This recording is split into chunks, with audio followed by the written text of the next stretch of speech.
Hello world, Stephen Michael Zach here, and today we're taking a look at the Neewer. This is the CL60B. It is a bicolor light. It'll cost you $107.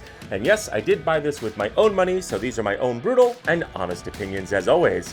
So let's jump right in and let's take a look at what comes inside the box. Inside the box, you are going to get the light itself with a removable cap. You're going to get this very fancy handle. You're going to get a classic dish. Going to get a power plug and a connector, and you're going to get a remote control. There are no batteries with this remote control. And of course, you get your instructions as well. Okay, so let's take a look at the light. Now, first off, the build quality. This is plastic. It has this very plasticky handle. Doesn't feel terrible, but if you drop it, it may crack. So the whole back is plastic. You do get some metal up front here. All this is pretty solid metal from about here up and in. Now the quick release is this little button here, and it feels pretty cheap. This is very, very plasticky. And first thing you'll note is that there is no protection around the LEDs. And the LEDs are all in a row, alternating rows, so you are going to get lines when you use this thing, if you're trying to use it just bare bulb. So that's about it. That's the front. Now looking at the handle, they have this very, very cool, almost like oversized GoPro handle, which is actually pretty cool. You do have to torque it quite a bit to get it to be super, super tight. So keep that in mind. And again, these are not the best knobs. I really would have liked something that ratcheted. And everything else is pretty much plastic. Flipping over onto the back here, you do have two Sony NP-F batteries. Now this does not come with the batteries. You've got these two knobs back here, which feel okay. They don't press in. You have two releases here, and you have your battery operation and your power operation, and get a DC 15 volt. Love the fact that it comes with a hard switch. Now, one thing I did want to show you guys is once these batteries are in, you cannot knock these out. You do have to push the release in order to get them out. So super cool, good on Neewer for good strong battery locks. The dish itself is fine. I dropped it and it's already dented. I could probably crush this with 2 fingers. I'm not going to try, but it's no frills. It's one of their very, very cheap dishes that you can get online. Okay, so first let's talk about this funky handle. It is pretty cool. It is very nice to the grip. And I really love the fact that you can go ahead and slap this in like so. And slap a couple of batteries on here. I'm using these larger Sony NP-F batteries for longer life and sort of also to balance out the front. And you really got to torque this because if you don't torque it too much, you run the risk of that happening. So you almost have to over tighten it, and that's kind of a negative. But now it's not going anywhere. So you can do that, and you pop on this right here, flip it on, flip this up, and there you go. You're ready to walk around with this light, lighting it anywhere you like. So very, very, very cool. Now this light does go from 0 to 100, and it goes from 5600 Kelvin to 3200 Kelvin as stated on here. And first off, you get this blue screen. Now it is super bright, but watch what happens when you start to sort of navigate to the eye. Left and right, it seems, let me turn this down so it's not blinding you.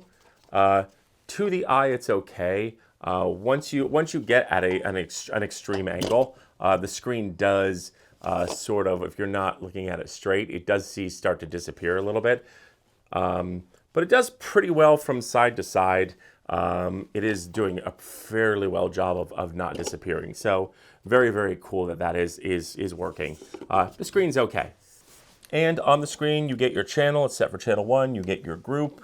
It looks like there's a display for group, but there is no group. If you tilt it ever so slightly, you'll see, to the eye, you could see something that says group, but there's no group in this. And this got your couple of displays here, not really sure what those are. Of course, 5600 all the way down to 32, and this goes all the way up to 100. And to give you an idea of how fast this goes, it is fairly slow unless you turn it, and then it has a little bit of a fast mode. So there you go. Okay, so here we are, and we have this running off a battery, and just to give you an idea, it does look a little bit green. This is 100%, and it does look a little green to my eye, but not as green as a lot of other newer lights. It actually looks pretty good. Now let's see what happens when we go ahead. Let me go around this side, and watch what happens when we go between the color settings here. And there's a little bit of a change here, a little bit of a jump. It sort of jumps to the next level, but not terribly. Not as bad as the Wii light that I reviewed. But it does look pretty good. Not too bad. It does look a little on the magenta side, down on the orange here. And then as you go up, it's a little bit greener. And yeah, looks pretty good. Not too bad. And of course, it dims down. And the dim, again, this is a very jumpy dim. Takes a long time to get to where you want, and towards the end it really gets jumpy. So not a smooth dimming, but probably not something you're gonna do while you're rolling. And here it is, bare bulb. And one thing I did want to show you with the dish on is when you tip it down, you are going to get this banding, and that is because the LEDs are all in a very square row. So you're going to get banding there, there. You're also going to get that on the sides as well, I do believe. And it's just because of the way, not so much on the sides, a little bit on the sides you're going to get. Yeah, you're definitely going to get that on the side as well. And that is just because of the way that they unfortunately chose to arrange the LEDs. They are in a very square line, so very strange that they would choose to do that. So you are going to want to throw a piece of diffusion over this, light diffusion, or shoot this through something. Otherwise, you are going to get that. Now let's test it with one of the new aperture, one of the newer reflectors here, and that kicks it up a notch. And again, you're still going to get the banding, so it is definitely the way it is, the way that it is arranged. Okay, so here it is with the Light Dome 2 Mini attached, and I will tell you right now, this is kind of pushing it. You can definitely just give it a tap, and because of the GoPro type yoke, it's not the best. I almost have to over crank this, and now it won't move. But again, it's very hard to do because it's not a ratchet handle, it's just a knob. So now it won't move, but that is something to note, is that while I love the GoPro style, I really wish it were tighter. I really did have to over crank it. And this is very, very heavy to put onto the front of a light. Even though I have heavy batteries in the back, it's still not balanced properly. So take that for what it's worth. I would not go any bigger than a Light Dome Mini 2 or bigger modifier. Otherwise, this thing could just collapse on you. Okay, so here we are at 100% with the Light Dome Mini 2 on here, and I'm going to go ahead and slap these AA's in here. And as you can see, the minute I put that on, it went off. Now, I will tell you that the moment you tilt this, it is very difficult to read, especially if you're off. The side to side is not bad, but when you're looking at it, if you have it just tilted slightly, it gets hard to read. So you do have to look at it straight on, up and downwards. But we'll go ahead and we'll hold this down, and as you can see, that goes pretty quickly. Now the light will change to whatever you had this set to last. Let's go down to about, let's do 15% here, and let's go ahead and click down here. The 3200 will start flashing, and let's go to 5500 Kelvin. There you go. All in all, not too bad. There is a power button, so you can turn it off and turn it back on again. And there is a channel button as well. Let's go to channel 1, since I have this set to channel 1. And let's go to 15% again. So we'll bump it up to 20. So there you go, the remote works pretty well. Now, one thing I will show you is that there is no off and on button for the remote. The remote always stays on. So you are, there we go, I'm in focus. You are going to need to always take the batteries out of this remote. There is no on-off button. If you just throw this in your bag, when you get home, your battery's gonna be dead. Okay, so let's talk pros and cons on this thing. Now, first off, the cons, it is got some plastic to it. This handle feels okay. You're not going to break it, but it's not the best quality in the world. While I do love the large GoPro style mount here, you do have to torque this so hard. You have to almost overcrank this in order to get it super tight. So that is something to watch out for. Is that this could, the more you tighten this, the more it could fail. So there you go, there you have it. The brightness and the color temperatures do sort of kind of jump, so it's not a smooth transition, which shouldn't be a problem. But again, there's no protective glass over the LEDs, so I would not use this outside because all it takes is for a bug or some kind of bug to fly in here and get burnt onto your LEDs, and this thing is useless. Don't know why they didn't throw a piece of plastic over this. Seems like a no-brainer. Also, the fact that these are in this square and it's all in a line here. When you add the dish, you are going to get weird lines at the top and bottom. Also, the dish is not the strongest. It dented already. I could probably bend this with 2 fingers. So not great. Also, if you are going to Hollywood this light, if you are going to handheld this light, the one thing I noticed when testing this is, whoops, there we go. Did a dent again? No.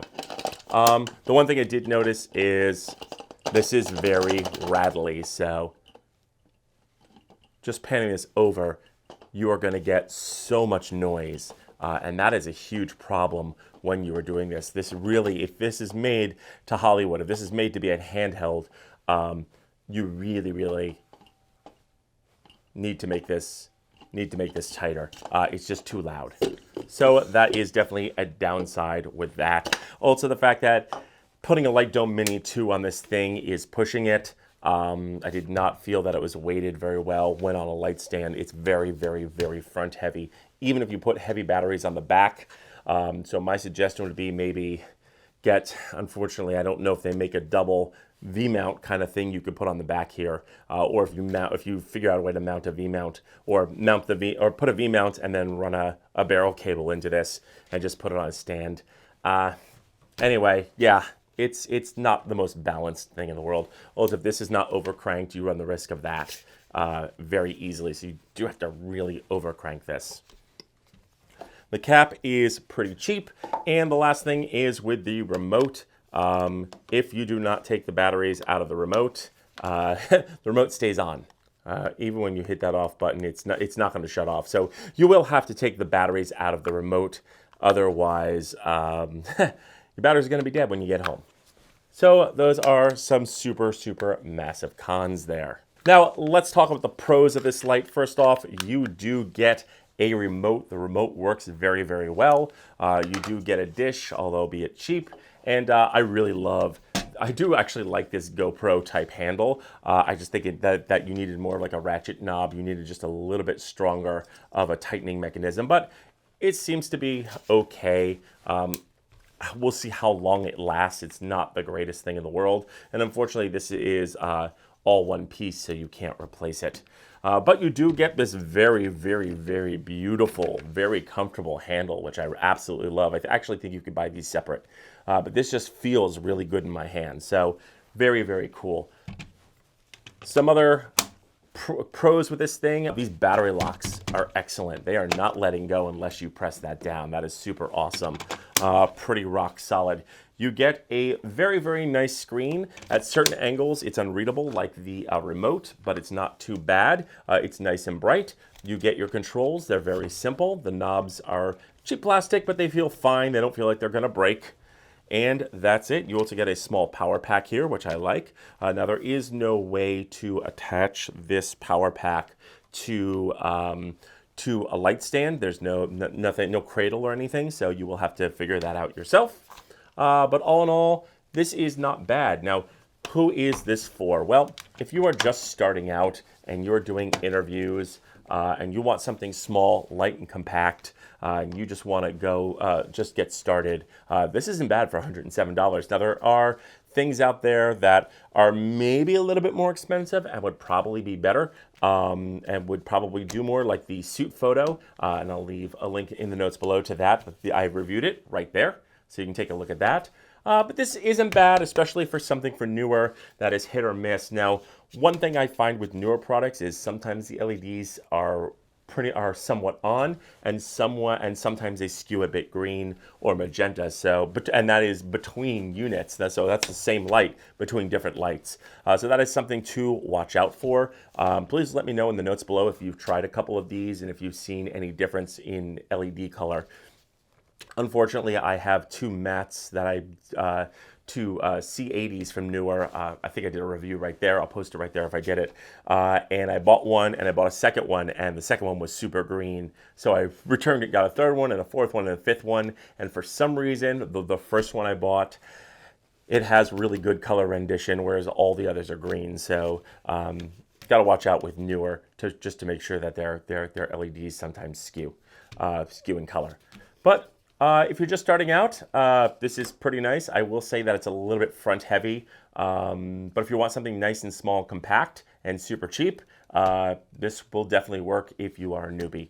If you're doing more professional work or you're more advanced, I would skip this. Unless you just want something cheap that you can loan out or you can have on a film set where everybody volunteers and this is getting kicked around.